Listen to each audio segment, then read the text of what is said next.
أعوذ بالله من الشيطان الرجيم.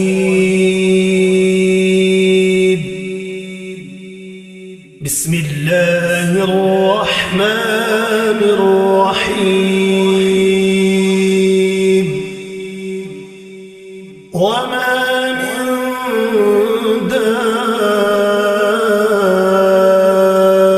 دابة في الأرض إلا على الله رزقها ويعلم مستقرها ومستودعها كل في كتاب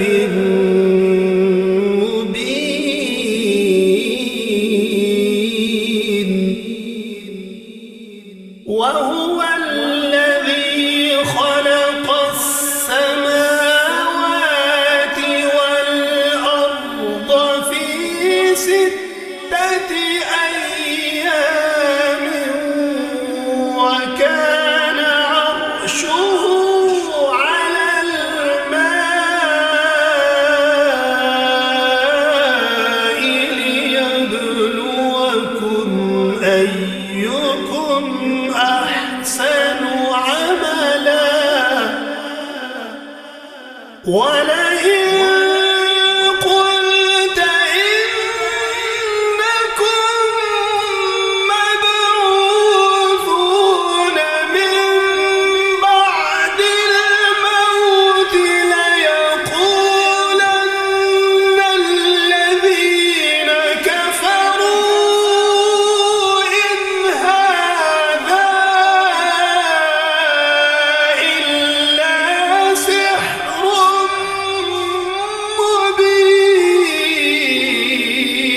مبين ولئن أخرنا عنهم العذاب إلى أمة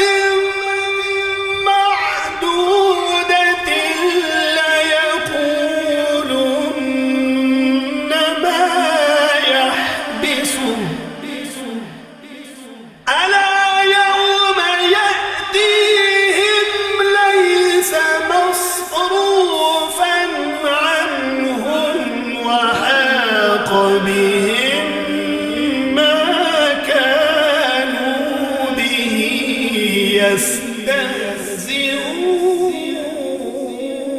يستهزئون ولئن أذقنا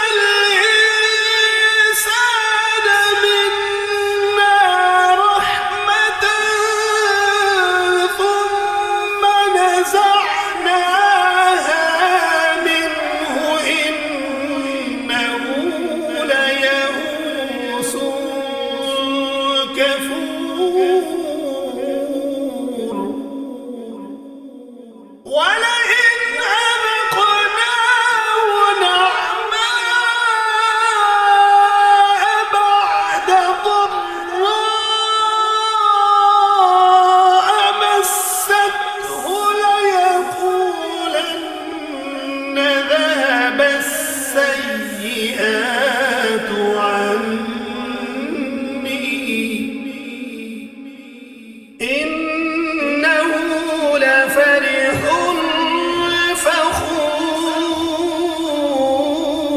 فخور إلا الذين صبروا وعملوا الصالحات أولئك لهم مغفرة وأجر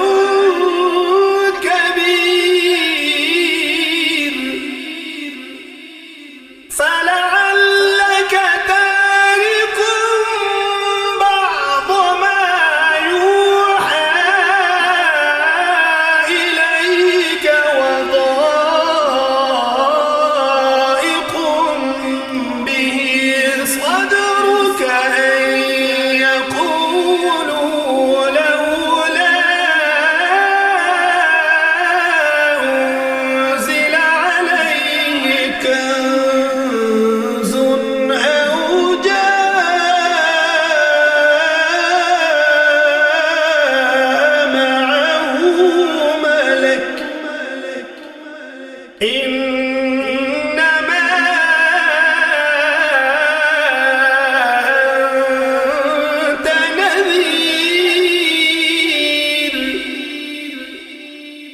والله على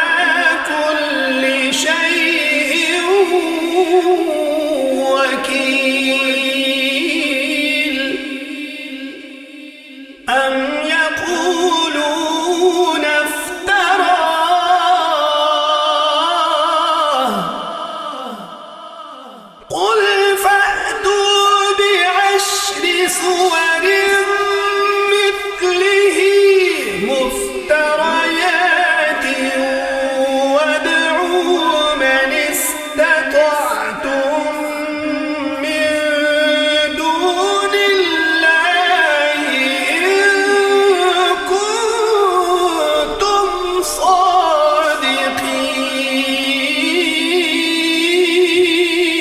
صادقين فإن لم يستجيبوا لكم فاعلموا أنما أنزل بعلم الله وأن لا إله إلا هو فهل أنتم مسلمون من كان يريد الحياة الدنيا وزينتها نوف إليهم أعمالهم فيها وهم فيها لا يبخسون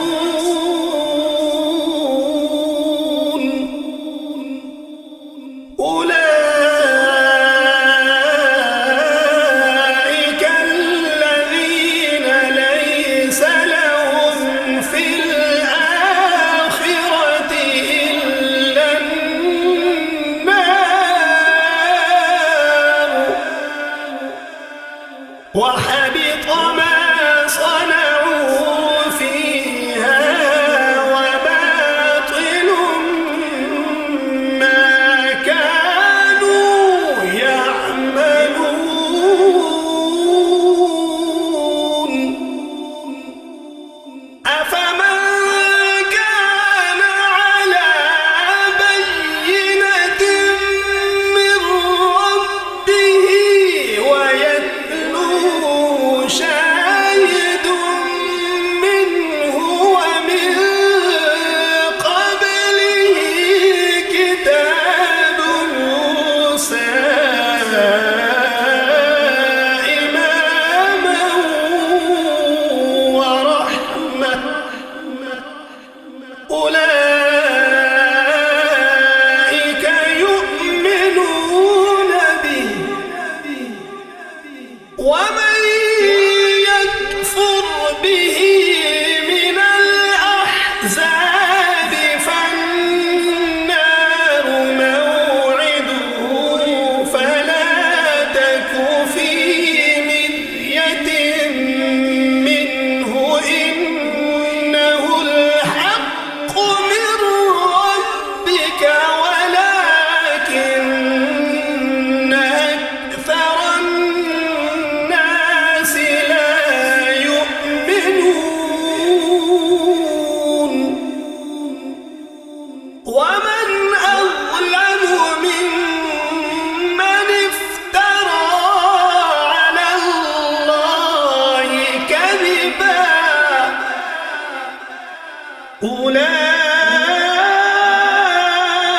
أولئك يعرضون على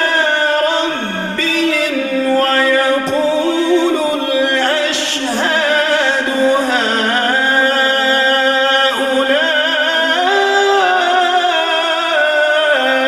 هؤلاء الذين كذبوا على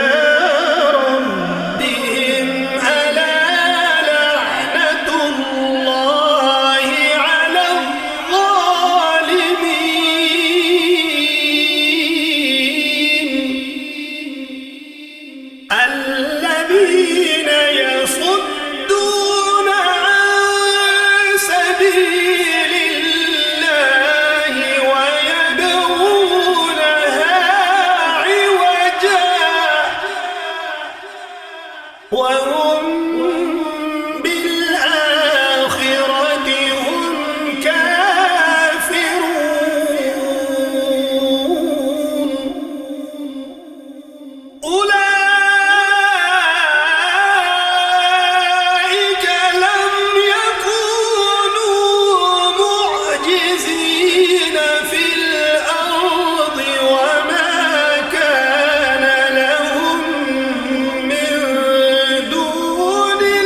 يضاعف لهم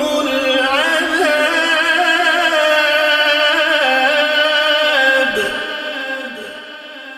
ما كانوا يستطيعون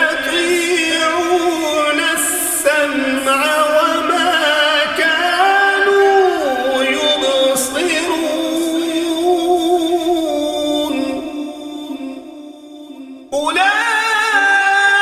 أولئك الذين خسروا أنفسهم وضل عنهم ما كانوا يفترون لا جرم أنهم في الآخرة هم الأخسرون إن الذين آمنوا وعملوا الصالحات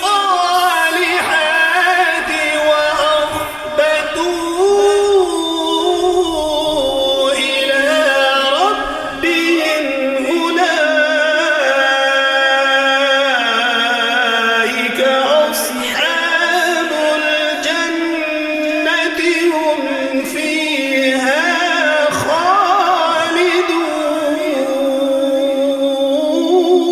خالدون مثل الفريقين كالأعمى والأصم والبصير والسميع هل يستويان مثلا أفلا تذكرون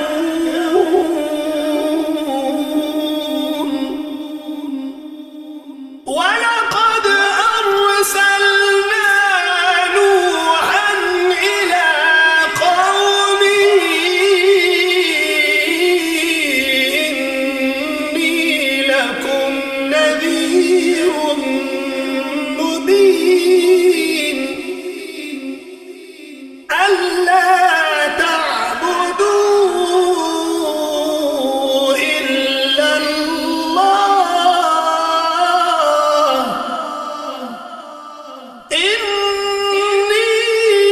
إني أخاف عليكم عذاب يوم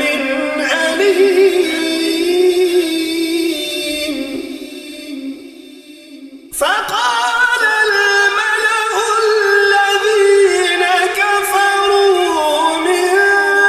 قومه ما نراك إلا بشرا مثلنا وما نراك اتبعك إلا الذين هم أراذلنا بادي الرأي وما نرى لكم علينا من فضل بل نظنكم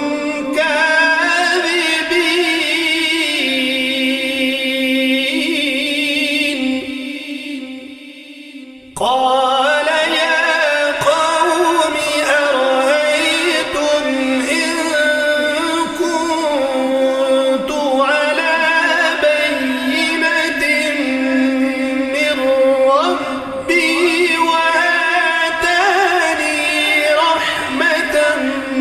من عنده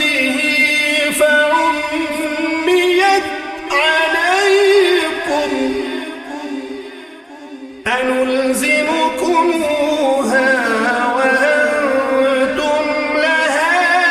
كارهون ويا قوم لا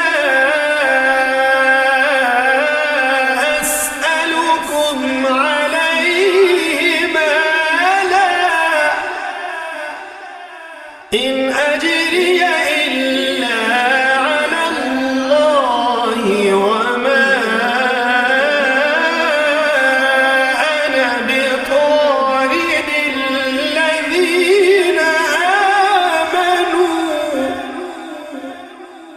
إنهم ملاقو ربهم ولكني أراكم قوما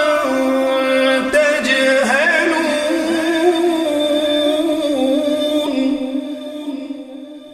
ويا قوم من ينصرني من الله إن طردتهم أفلا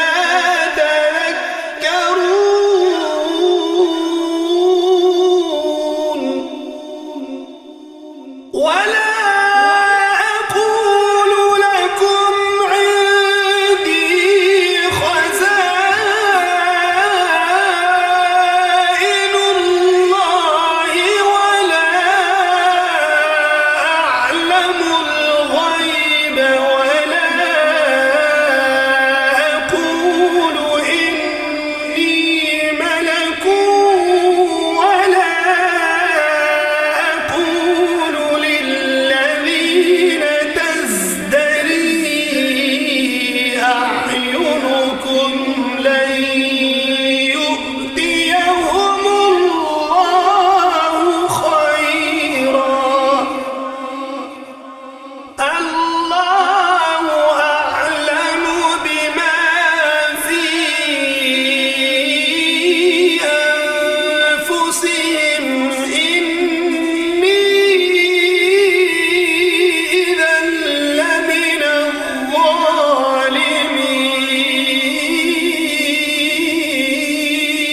الظالمين قالوا يا نوح قد جادلتنا فأكثرت جدالنا فأتنا بما تعدنا إن كنت من الصادقين قال إنما يأتيكم به الله إن شاء وما أنتم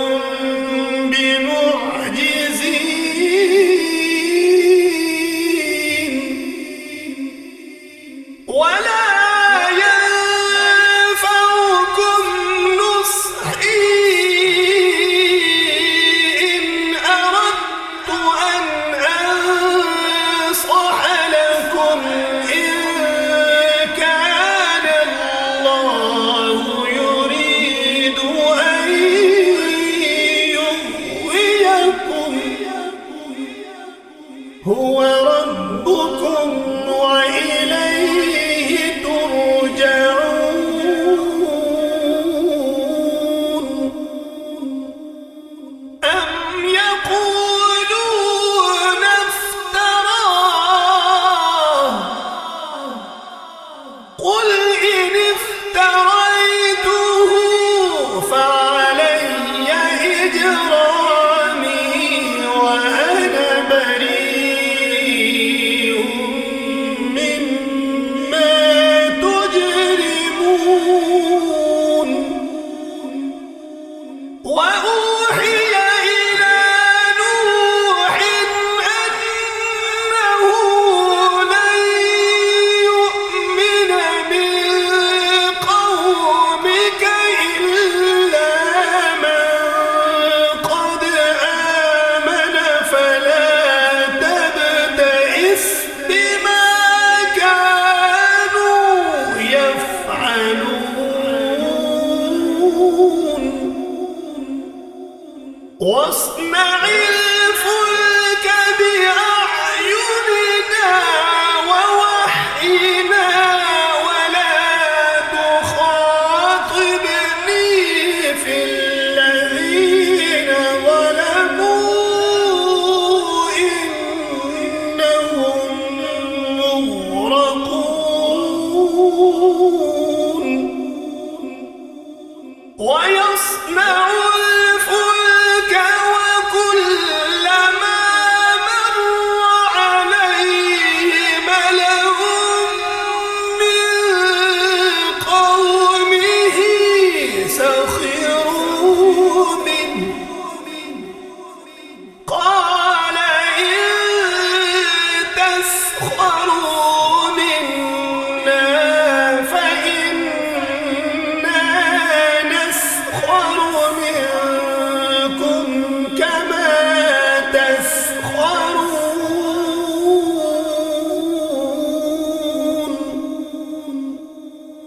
فسوف تعلمون من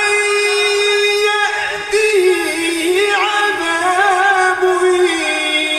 يخزيه ويحل عليه عذاب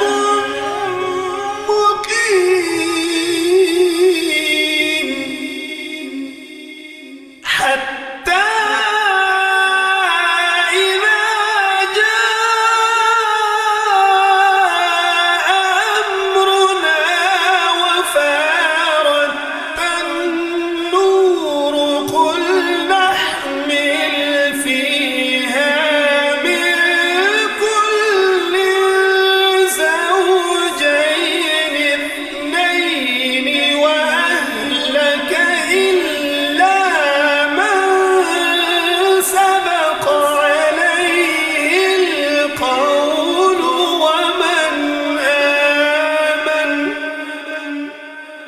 وما آمن معه إلا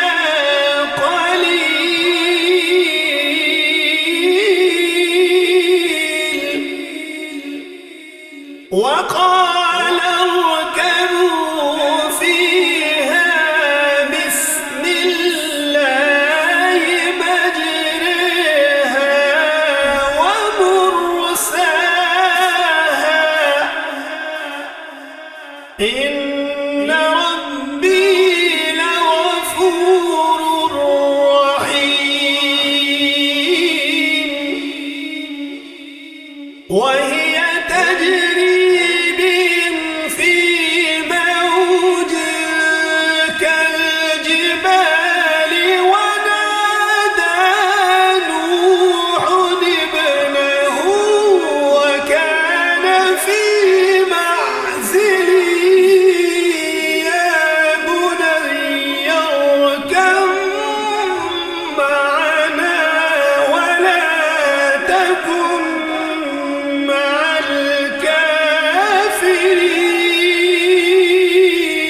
الكافرين قال سآوي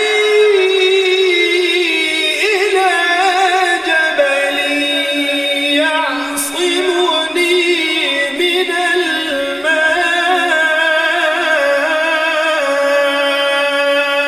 الماء قال لا عاصم اليوم من أمر الله إلا من رحم وحال بينهما الموج فكان من المغرقين وقيل يا أرض ابلعي ماءك ويا سماء أقلعي وغيض الماء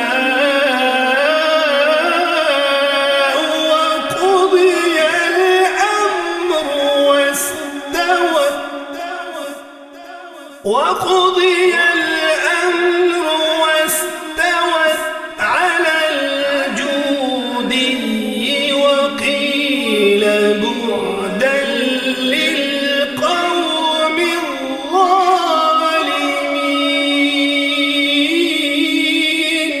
الظالمين ونادى نوح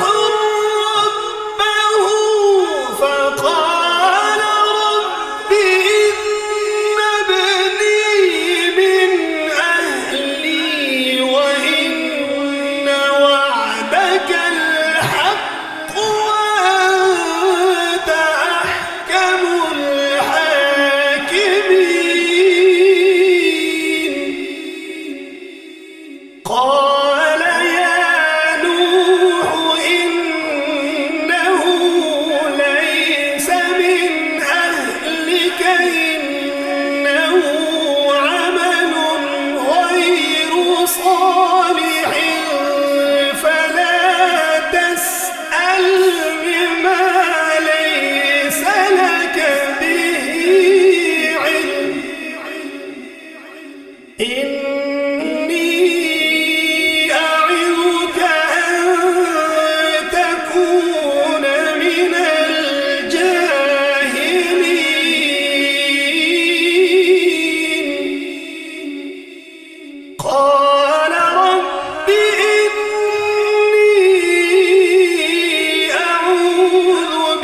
وإلا تغفر لي وترحمني أكن من الخاسرين.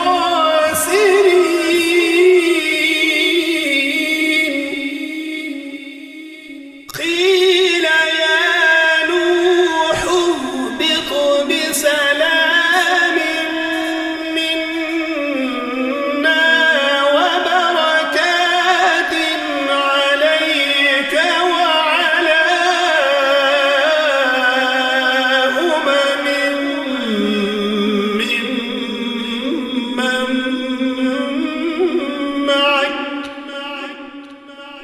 وأمم سنمتعهم ثم يمسهم منا عذاب أليم.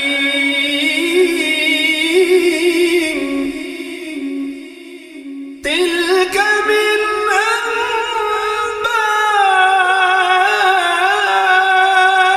الغيب نوحيها إليك ما كنت تعلمها أنت ولا قومك من قبل هذا فاصبر إن العاقبة للمتقين.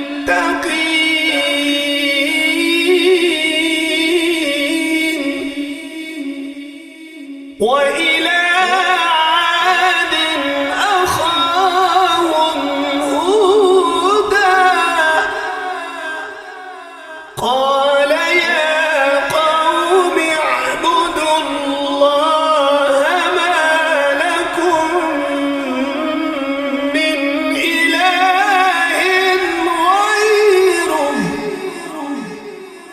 إن أنتم إلا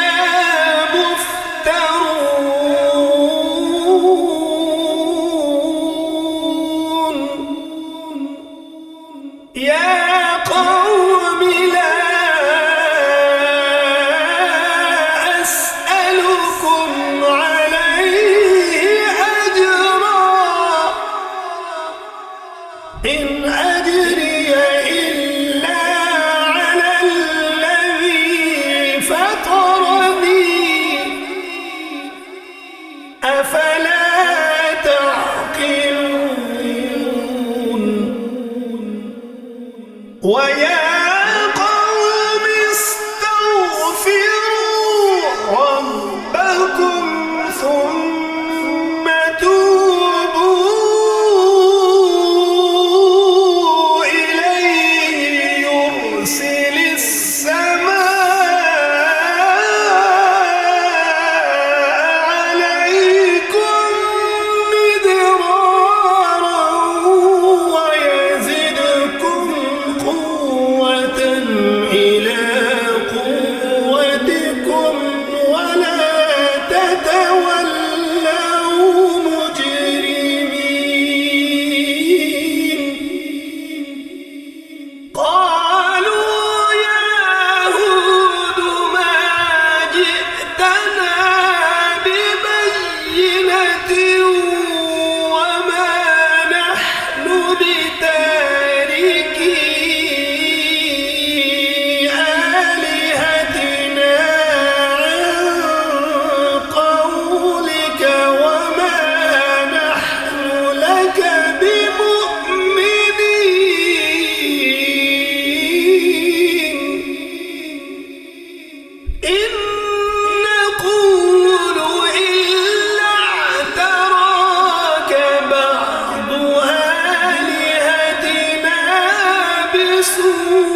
إن ربي على صراط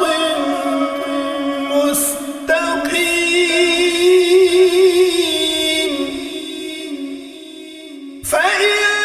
تولوا فقد أبلغتكم ما أرسلت به إليكم ويستخلف ربي قوما غيركم ولا تضرونه شيئا إن ربي على كل شيء حفيظ ولما جاء أمرنا نجينا هودا والذين آمنوا معه برحمة منا ونجيناهم من عذاب غليظ وتلك عاد جحدوا بآيات ربهم وعصوا رسله واتبعوا أمر كل جبار عنيد وأتبعوا في هذه الدنيا لعنة ويوم القيامة ألا إن عادا كفروا ربهم ألا بعدا لعاد قوم هود وإلى ثمود أخاهم صالحا قال يا قوم اعبدوا الله ما لكم من إله غيره هو أنشأكم من الأرض واستعمركم فيها فاستغفروه ثم توبوا إليه إن ربي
ولقد جاءت رسلنا إبراهيم بالبشرى قالوا سلاما قال سلام فما لبث أن جاء بعجل حنيذ فلما رأى أيديهم لا تصل إليه نكرهم وأوجس منهم خيفة قالوا لا تخف إنا أرسلنا إلى قوم لوط وامرأته قائمة فضحكت فبشرناها بإسحاق ومن وراء إسحاق يعقوب قالت يا ويلتى أألد وأنا عجوز وهذا بعلي شيخا إن هذا لشيء عجيب قالوا أتعجبين من أمر الله رحمة الله وبركاته عليكم أهل البيت إنه حميد مجيد فلما ذهب عن إبراهيم الروع وجاءته البشرى يجادلنا في قوم لوط إن إبراهيم لحليم أواه منيب يا إبراهيم أعرض عن هذا إنه قد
وما هي من الظالمين ببعيد وإلى مدين أخاهم شعيبا قال يا قوم اعبدوا الله ما لكم من إله غيره ولا تنقصوا المكيال والميزان إني أراكم بخير وإني أخاف عليكم عذاب يوم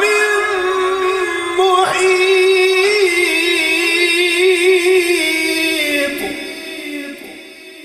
ويا قوم أوفوا المكيال والميزان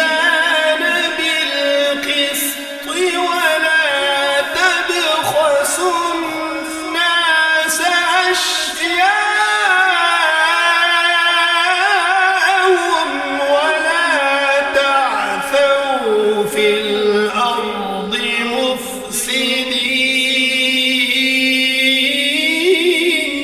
مفسدين بقية الله خير لكم إن كنتم مؤمنين وما أنا عليكم بحفيظ قالوا يا شعيب أصلاتك تأمرك أن نترك ما يعبد آباؤنا أو أن نفعل في أموالنا ما نشاء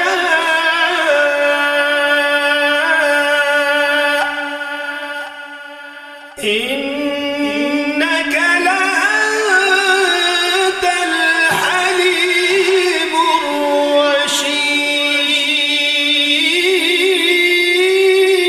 الرشيد قال يا قوم أرأيتم إن كنت على بينة من ربي ورزقني منه رزقا حسنا وما أريد أن أخالفكم إلى ما أنهاكم عنه إن أريد إلا الإصلاح ما استطعت وما توفيقي إلا بالله عليه توكلت وإليه أنيب ويا قوم لا يجرمنكم شقاقي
شعيب ما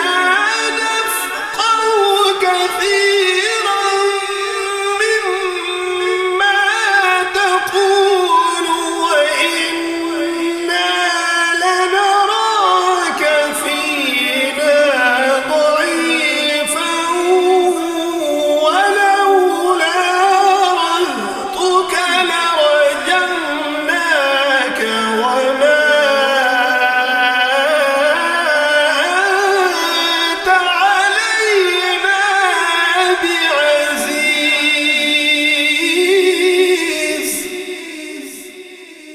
قال يا قوم أرهطي أعز عليكم من الله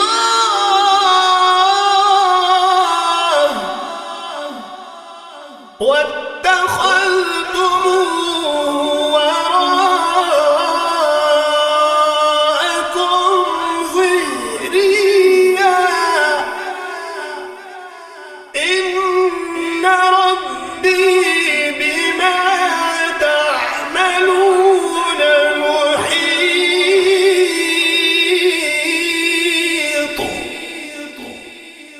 ويا قوم اعملوا على مكانتكم إني عامل سوف تعلمون من يأتيه عذاب يخزيه ومن هو كاذب وارتقبوا إني معكم رقيب.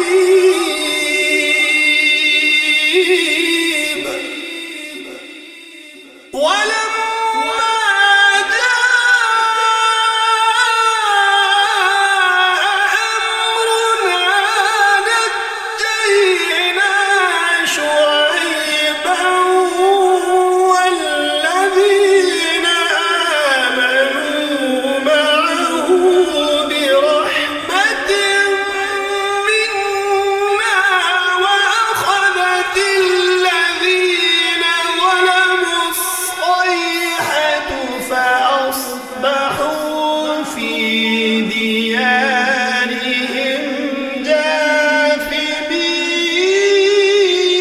جاثمين كأن لم يغنوا فيها ألا بعدا لمدين كما بعدت ثمود. ولقد أرسلنا موسى بآياتنا وسلطان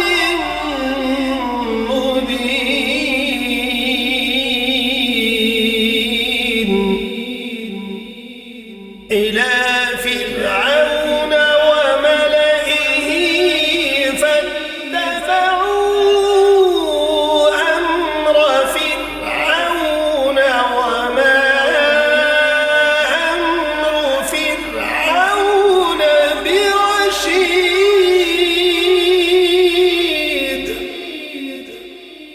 يقدم قومه يوم القيامة فأوردهم النار وبئس الورد المورود.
وما نؤخره إلا لأجل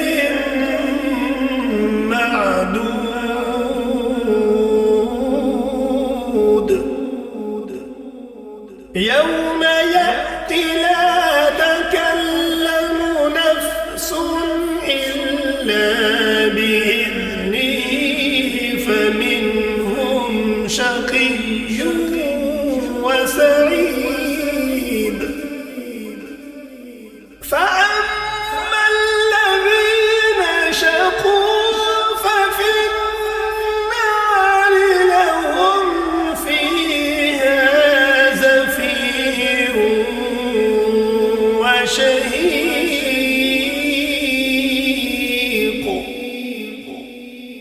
خالدين فيها ما دامت السماوات والأرض إلا ما شاء ربك إن ربك فعال لما يريد وأما الذين سعدوا ففي الجنة خالدين فيها ما دامت السماوات والأرض إلا ما شاء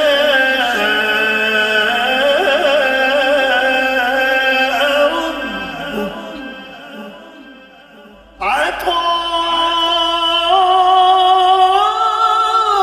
عطاء غير مجذوذ فلا تك في مرية مما يعبد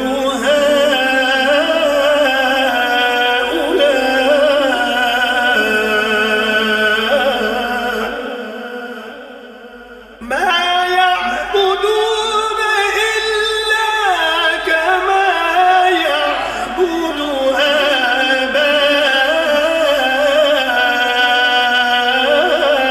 آباؤهم من قبل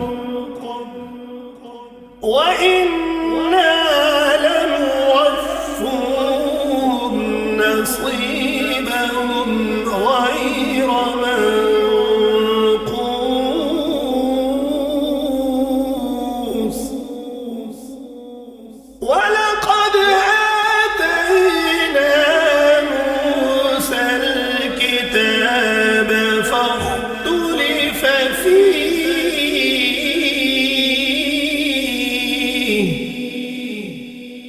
ولولا كلمة سبقت من ربك لقضي بينهم وإنهم لفي شك منه مريب وإن كلا لما ليوفينهم ربك أعمالهم إنه بما يعملون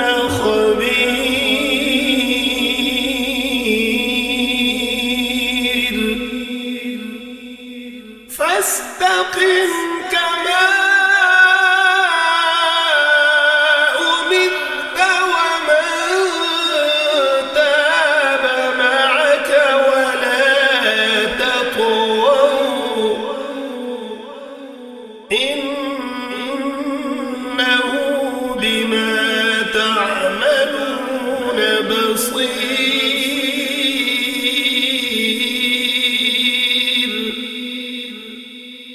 ولا تركنوا إلى الذين ظلموا فتمسكم النار وما لكم من دون الله من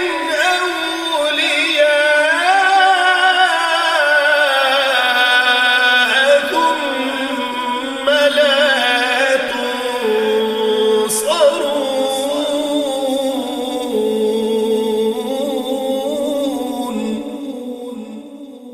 وأقم الصلاة طرفي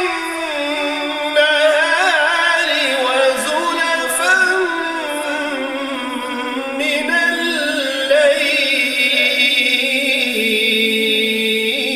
الليل إن الحسنات يذهبن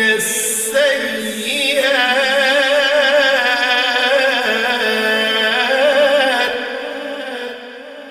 ذلك ذكرى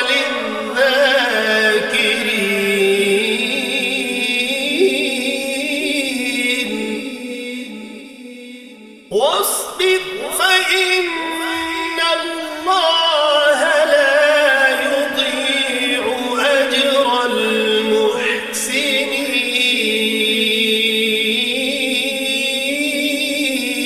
المحسنين فلولا كان من القرون من قبلكم أولو بقية ينهون عن الفساد في الأرض إلا قليلا ممن أنجينا منهم واتبع الذين ظلموا ما أترفوا فيه وكانوا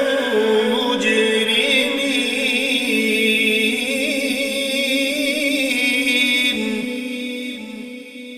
وما كان ربك ليهلك القرى بظلم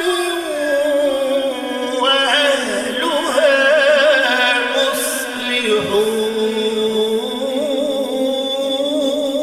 مصلحون ولو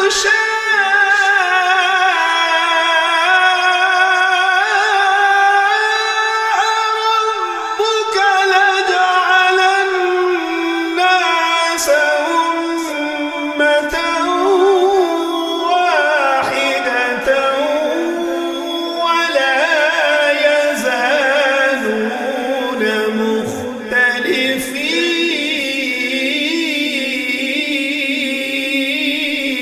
مختلفين إلا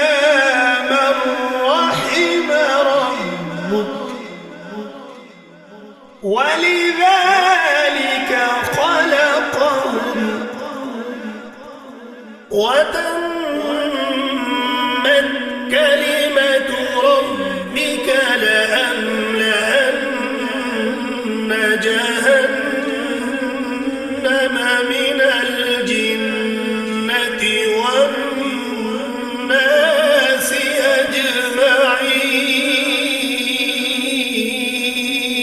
أجمعين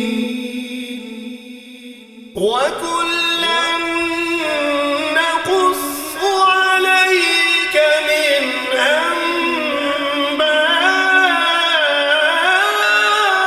أنباء الرسل ما نثبت به فؤادك وجاءك في هذه الحق وموعظة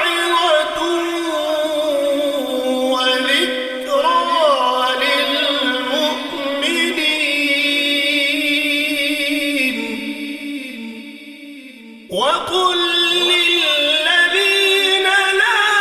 يؤمنون اعملوا على مكانتكم إنا عاملون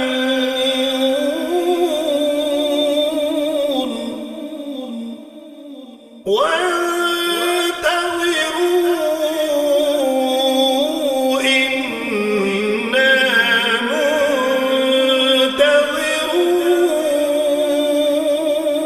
منتظرون ولله غيب السماوات والأرض وإليه يرجع الأمر كله فاعبده وتوكل عليه وما ربك بغافل عما تعملون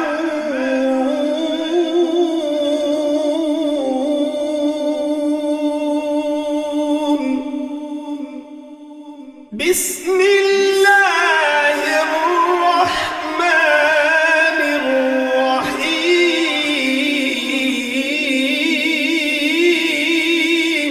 الرحيم ألف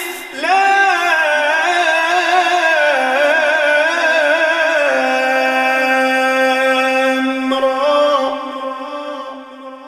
تلك آيات الكتاب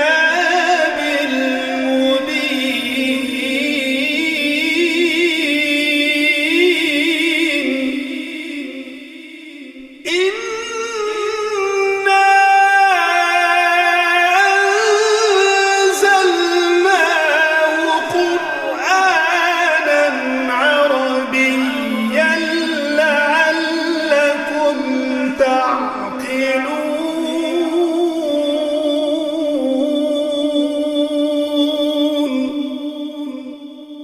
نحن نقص عليك أحسن القصص بما أوحينا إليك هذا القرآن وإن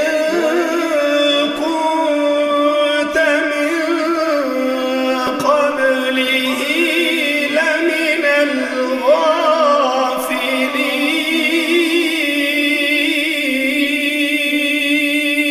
الغافلين إذ قال يوسف لأبيه يا أبت إني رأيت 11 كوكبا والشمس والقمر رأيتهم لي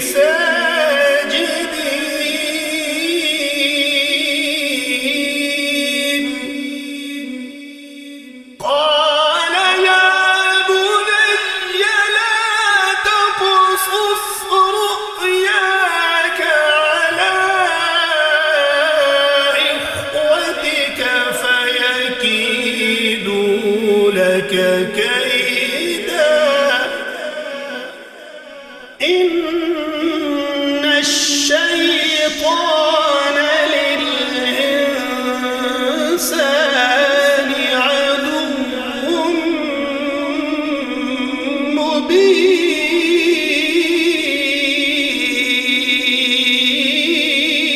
مبين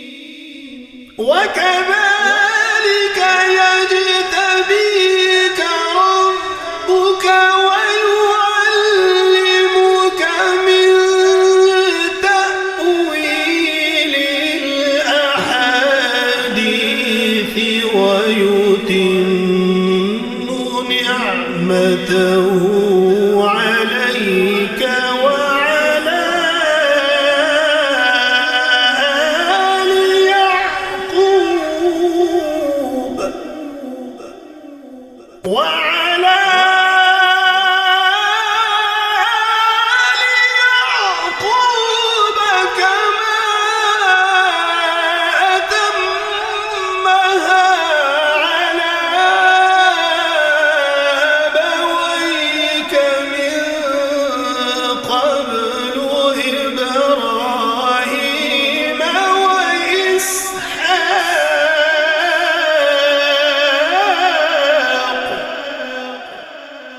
إن ربك عليم حكيم.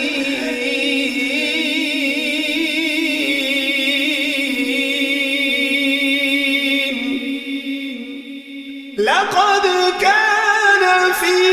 يوسف وإخوته آيات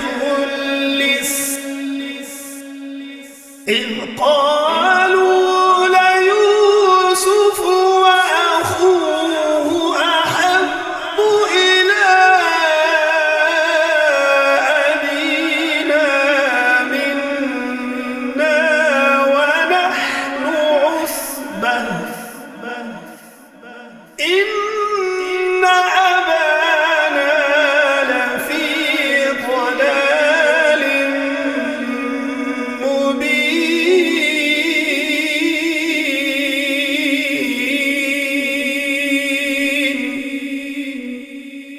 اقتلوا يوسف أو اطرحوه أرضا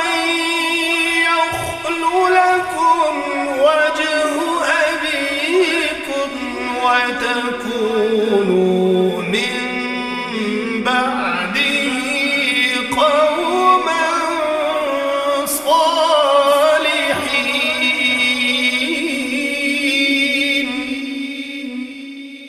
قال قائل منهم لا تقتلوا يوسف وألقوه في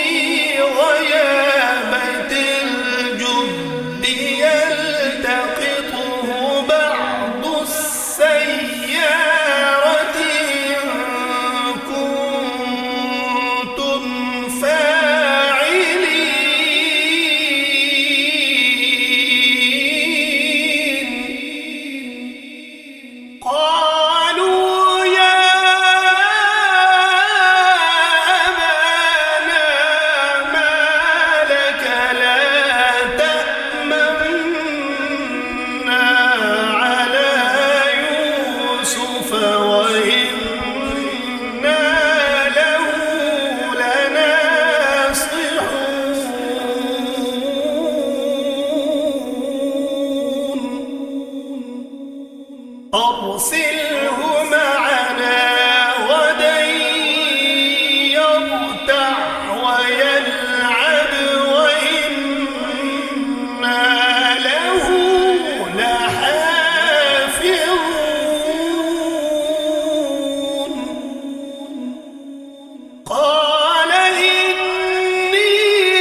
والله المستعان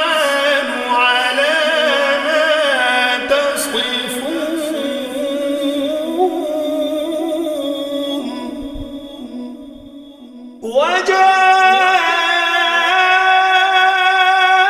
وجاءت سيارة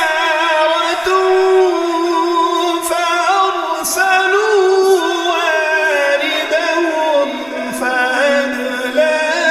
دلوه قال يا بشرى هذا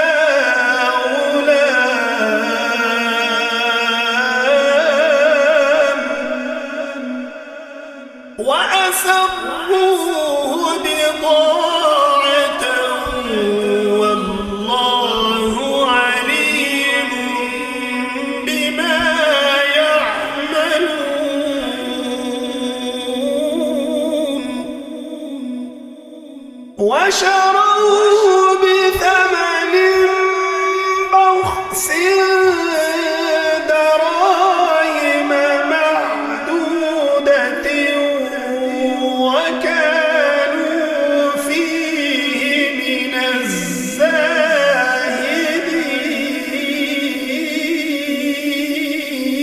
الزاهدين وقال الذي اشتراه من مصر لامرأته أكرمي مثواه عسى أن ينفعنا أو نتخذه ولدا وكذلك مكنا ليوسف في الأرض ولنعلمه من تأويل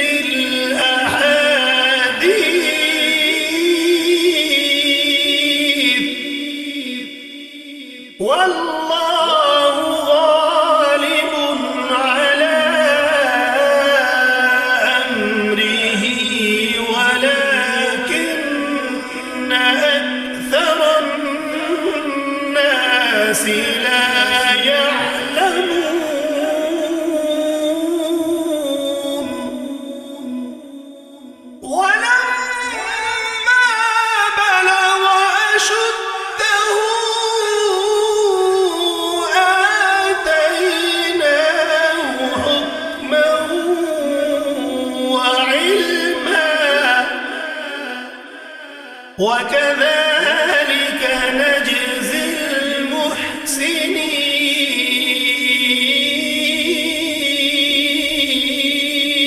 المحسنين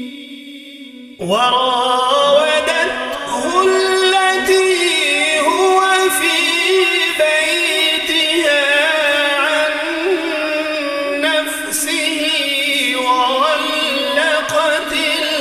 الأبواب وقالت هيت لك قال معاذ الله إنه ربي أحسن مثواي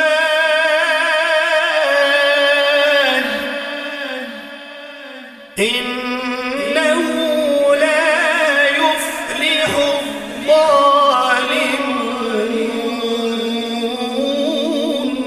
الظالمون ولقد همت به وهم بها لولا أن رأى برهان ربه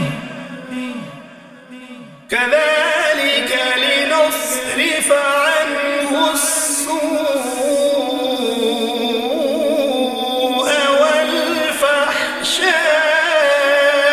والفحشاء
وشهد شاهد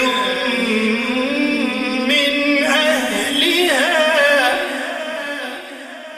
إن كان قميصه قد من قبل فصدقت وهو من الكاذبين وإن كان قميصه قد من دبر فكذبت وهو من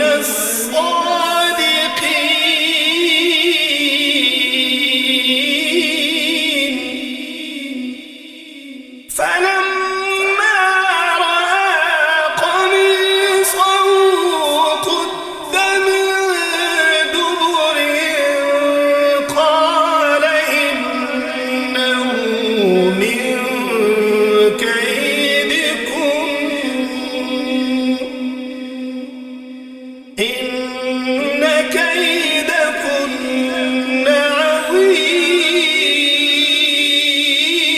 عظيم يوسف أعرض عن هذا واستغفري لذنبك إنك كنت من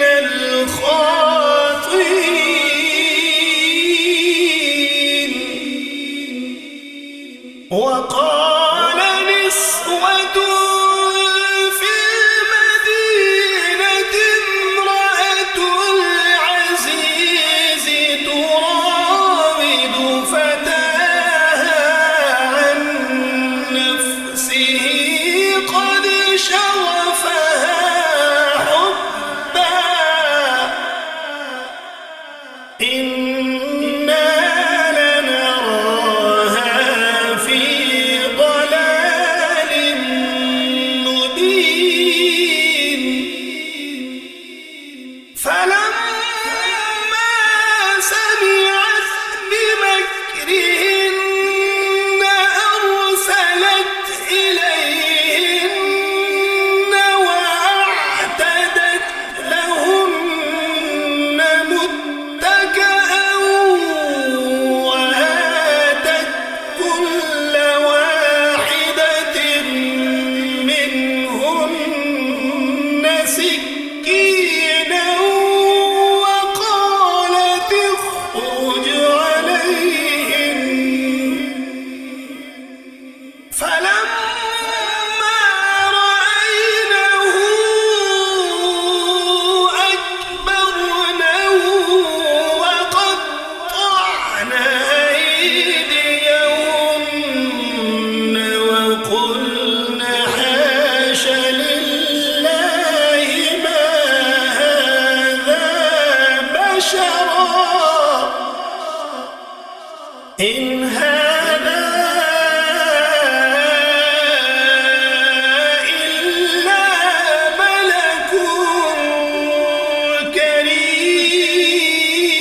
كريم قالت فذلكن الذي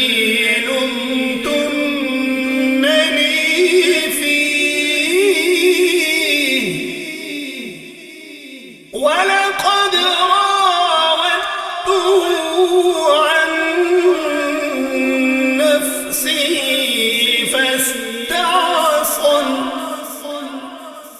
ولئن لم يفعل ما آمره ليسجنن وليكونن من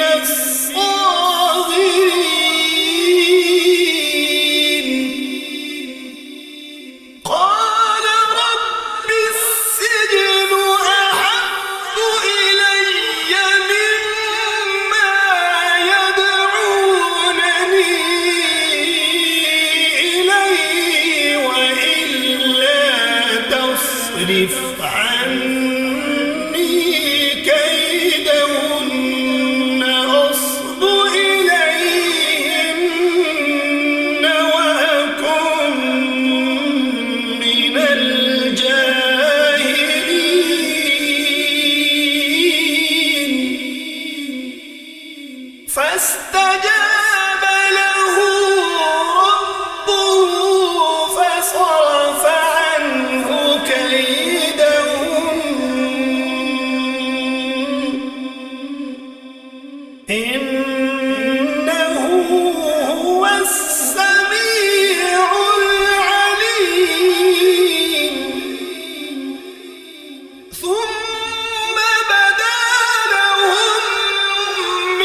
قال أحدهما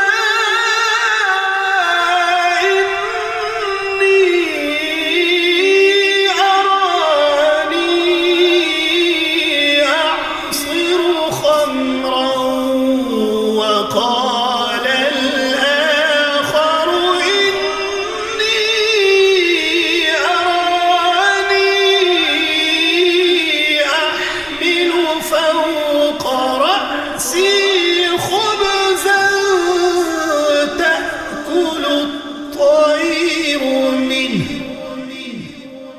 نبئنا بتأويله إنا نراك من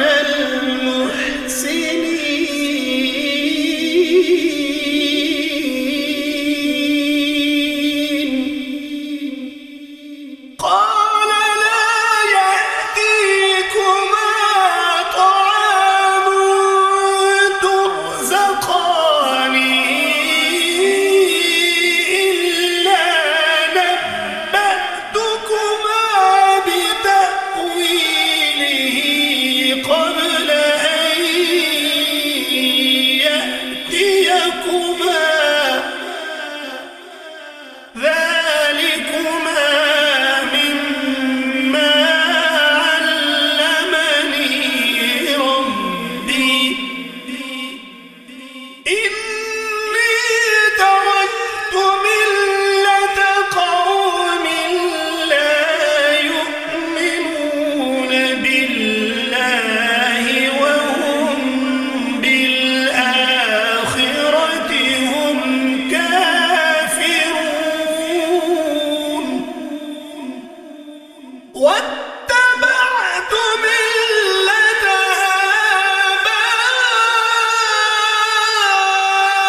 آبائي إبراهيم وإسحاق ويعقوب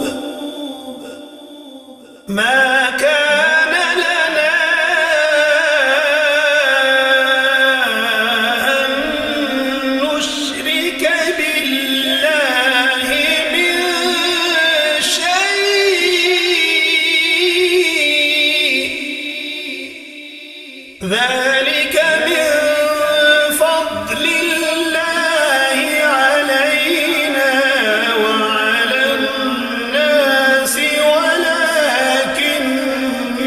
أكثر الناس لا يشكرون يا صاحبي السجن أأرباب متفرقون خير أم الله الواحد القهار ما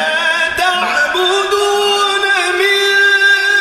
دونه إلا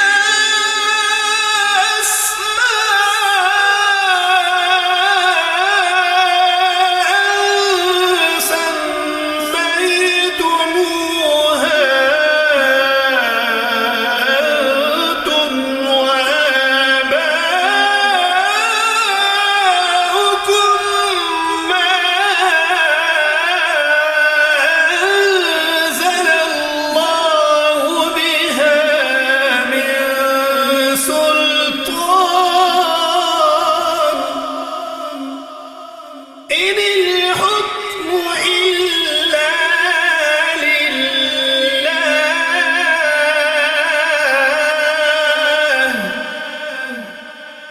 أمر ألا تعبدوا إلا إياه ذلك الدين القيم ولكن أكثر الناس لا يعلمون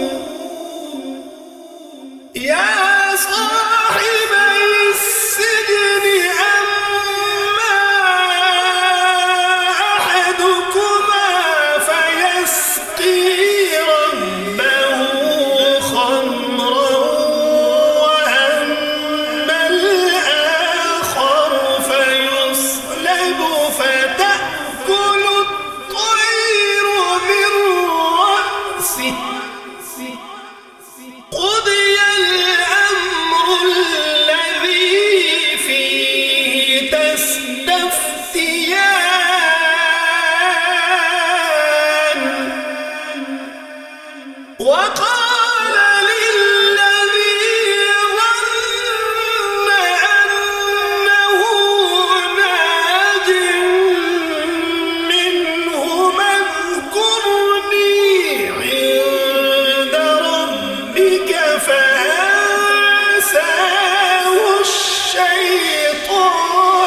ذكر ربه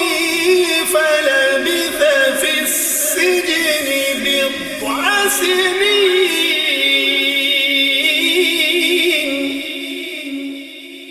وقال الملك إني أرى 7 بقرات سمان يأكلهن 7 عجاف و7 سنبلات خضر وأخر يابسات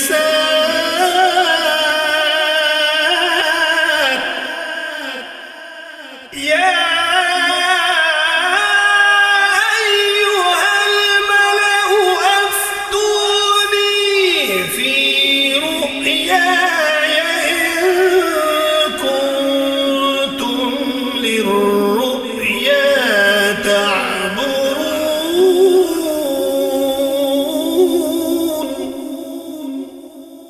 قالوا أضغاث أحلام وما نحن بتأويل الأحلام بعالمين.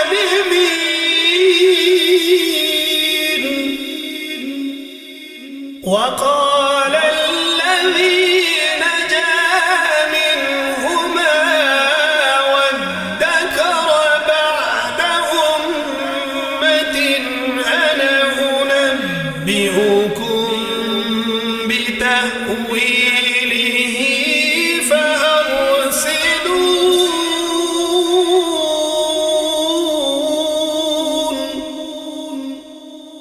يوسف أيها الصديق أفتنا في 7 بقرات سمان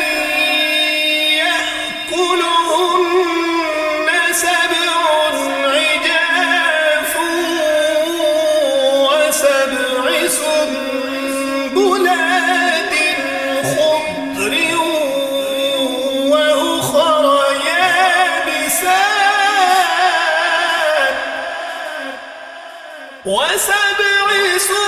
سنبلات خضر